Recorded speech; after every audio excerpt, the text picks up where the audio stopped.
Hello, good evening everyone. नीव institute पे आप सभी का बहुत बहुत स्वागत है। तो आज हम एचआरटीसी कंडक्टर की इम्पॉर्टेंट क्वेश्चन सीरीज़ का पार्ट नंबर 5 डिस्कस करेंगे। तो आज की इस क्वेश्चन सीरीज़ का पहला क्वेश्चंस आपके सामने है और कोशिश करिएगा कि जो भी क्वेश्चंस मैं आपसे पूछूं वो आप कमेंट सेक्शंस में ज़रूर टाइप करिएगा। तो पहला प्रश्न है, कांगड़ा किले का निर्माण निम्न में से किसने करवाया था?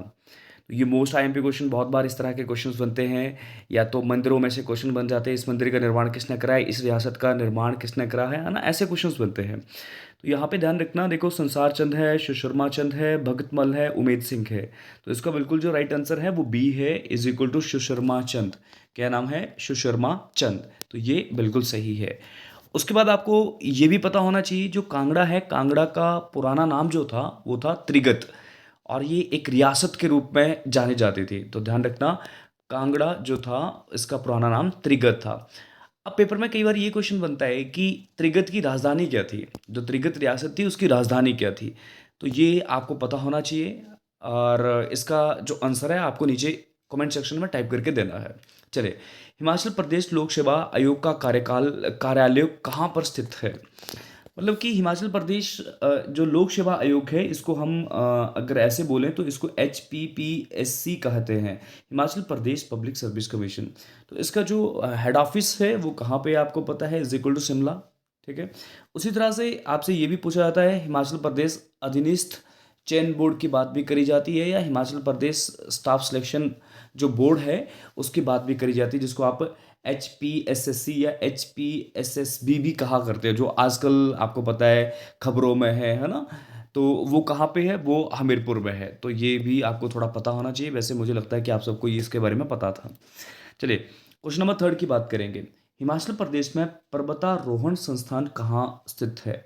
मतलब माउंटेनियरिंग इंस्टीट्यूट कहाँ है हिमाचल प्रदेश में, जहाँ पे जो माउंट क्लाइंबिंग है, मतलब पर्वतों पे चढ़ने का यहाँ पे ट्रेनिंग दिया जाता है, प्रशिक्षण दिया जाता है, तो वही वो कहाँ स्थित है? ध्यान रखना, ये है मनाली में। बात क्लियर है? पर्वतारोहण संस्थान कहाँ स्थित है? मनाली में। इसी तरह से आपको ये भी ध्यान रखना है कि हिमाचल प्रदेश की सबसे ऊंची चोटी कौन सी है, वो याद रखना है। क्या नाम है? सिल्ला। क्या नाम है? सिला। चलिए, आगे बढ़े। बल घाटी किस जिले में स्थित है? क्या बोला गया? बल घाटी किस जिले में स्थित है? आंसर इसका बिल्कुल सिंपल है, मंडी है। और वैसे ही आपको एक और क्वेश्चन इसी तरह का बनता है, हाथीधार किस जिले में स्थित है?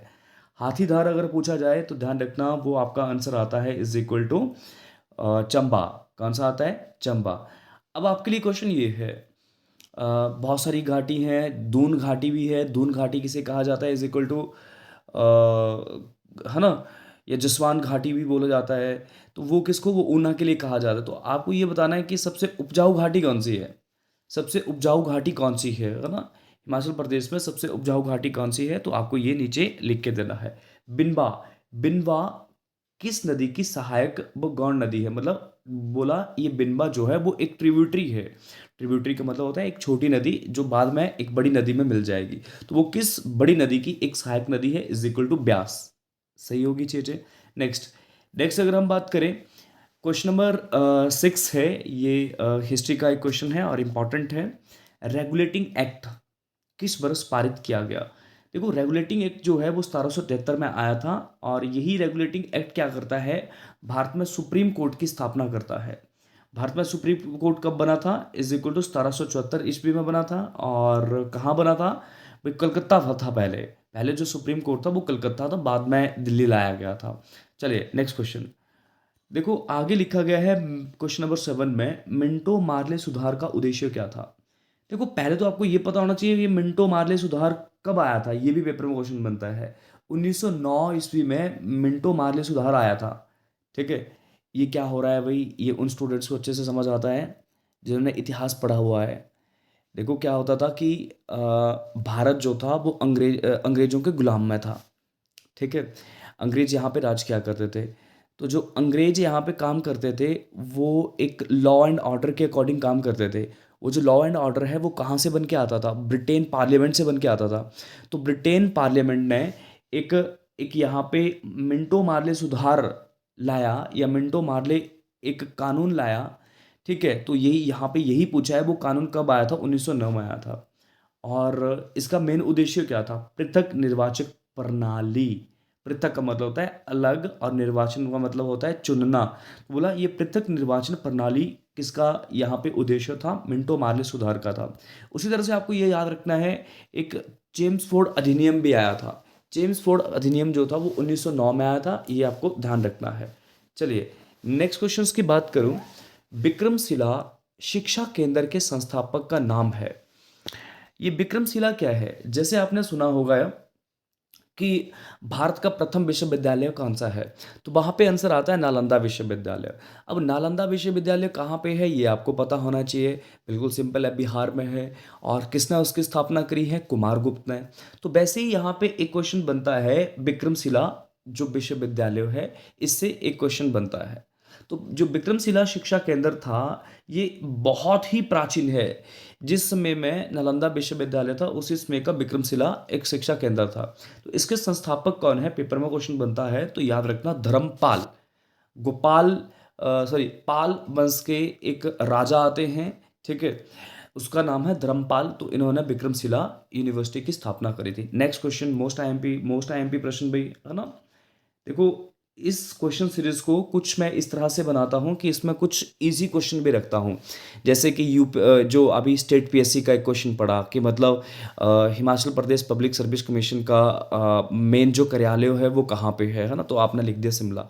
तो कुछ क्वेश्चंस जो हैं वो मैं सिंपल रखता हूँ ताकि आप थोड़ा थोड़ा कॉन्फिडेंट महसूस करो कि नहीं भाई यहाँ पे कुछ हो रहा है और जिसमें मुझे कुछ आता भी है।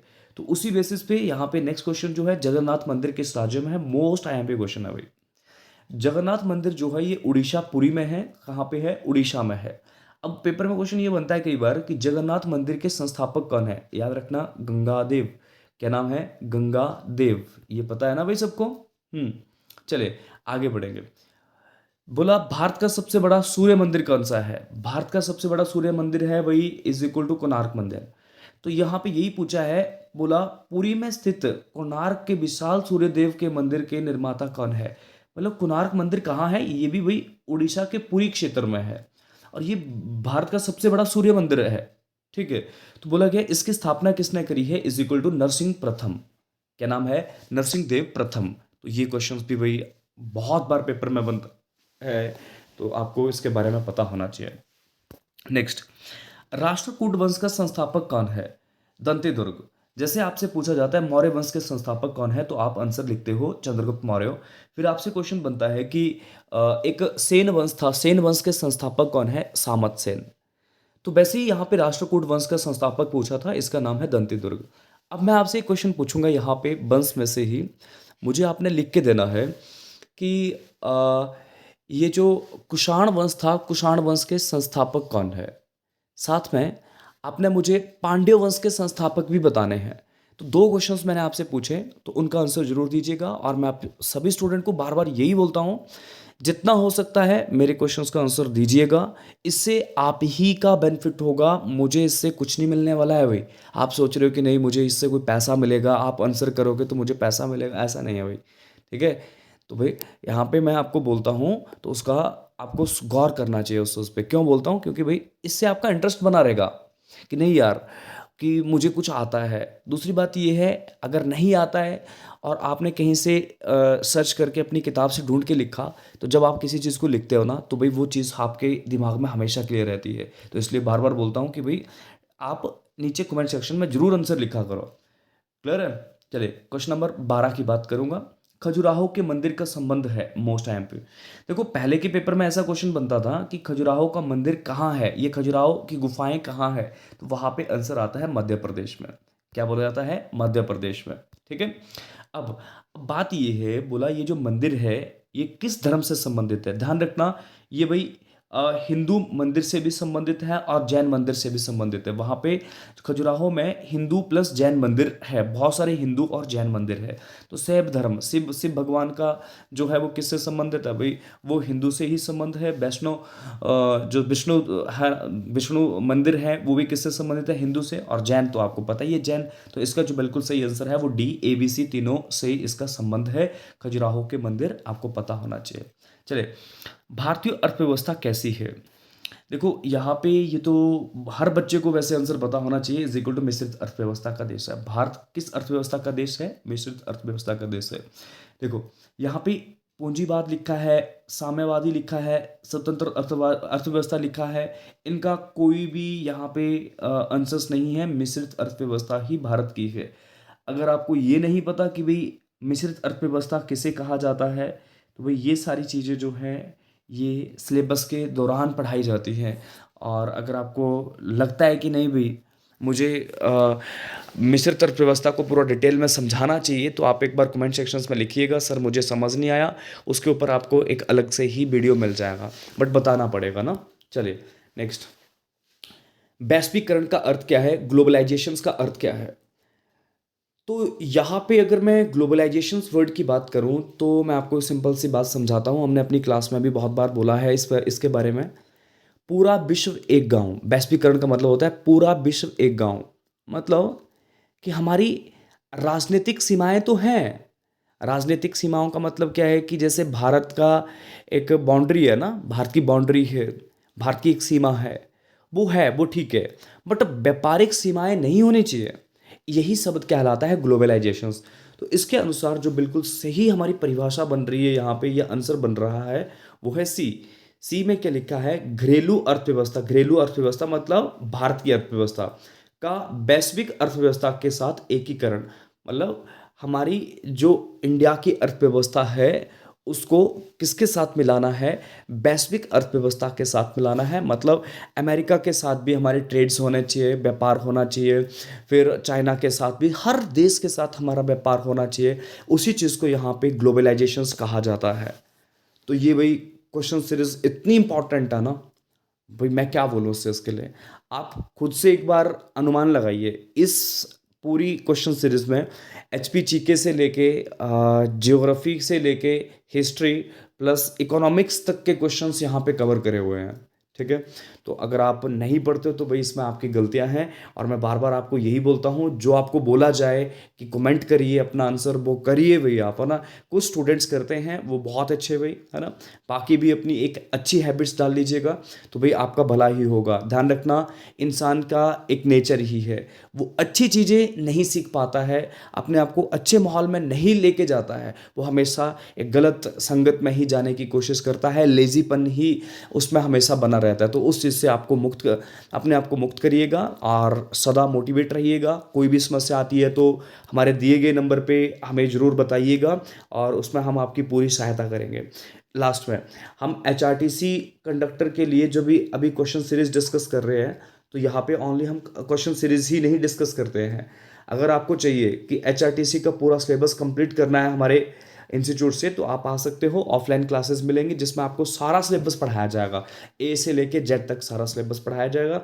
इसके अलावा पटवारी की अगर आप तैयारी करना चाहते हो, पुलिस कांस्टेबल, जेओआईटी, टेट, टीजीटी कमीशन, तो इसके लिए ऑफलाइन प्लस ऑनलाइन क्लासेस हमारी हैं। इसके लिए आप 94590208 पे कॉल करिएगा। Okay, bye bye, good night. मिलते हैं जल्दी ही नेक्स्ट वीडियो के साथ। Bye bye.